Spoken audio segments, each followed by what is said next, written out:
Okay, effective leadership. Okay, leadership basics.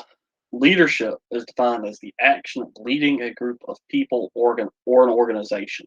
Okay, so one of the first things that a leader leads to be effective is to be vulnerable.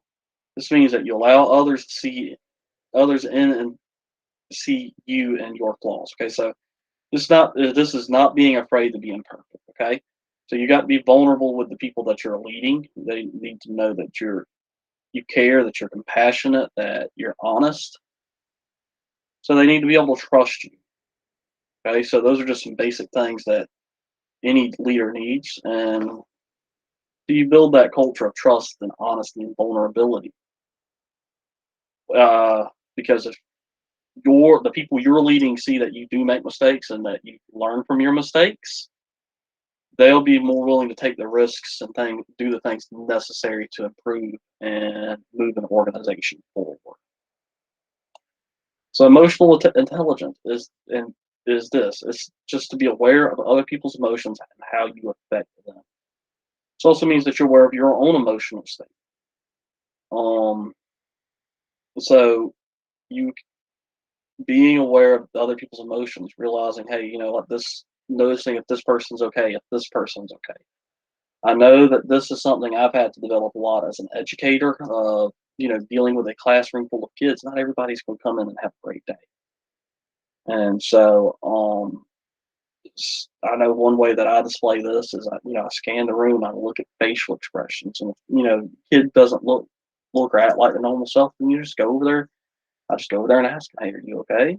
Uh, Usually they tell me they're fine, or if there is something going on, right? And so this helps me in the classroom to better educate them, and this will help a leader too, right? So if you know that a person's not okay, then you know that, hey, maybe we need to give them some space today and let them cool off.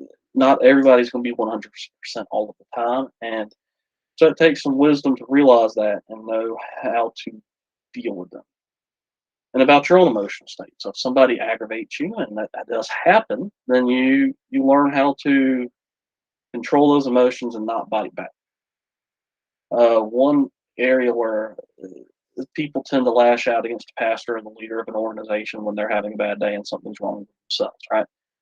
And sometimes it's because you have done something wrong and they are expressing their anger and their angst, but you still need to keep the emotions together to that way it's that way you don't blow up on them. Okay. Because then that can ruin relationships and damage things. So Bible is correct in stating that be slow to anger, right? Be slow to anger. And just a lot of that emotional intelligence is just being wise about your surroundings, being wise about what's going on. You may want to tell that person off, but you probably shouldn't. Okay. And finally, servant leadership. This means to serve when you even when you're in a leadership position around you, to serve the people around you. Jesus washed the disciples' feet. Right. This this this makes sure you remember that you are here to serve, not to be served. As a pastor, you are a servant, right? One of the meanings for minister is servant. So that means you're there to serve your congregants, serve the associate pastor, serve the youth, serve the children, right? So you help everybody grow. One thing I think that one reason I think I have an effective pastor is because he knows how to step out the way and let people grow in their skills and their abilities, and he's a wise steward of people's skills and abilities and gives them a chance in that room to grow and make mistakes. Um,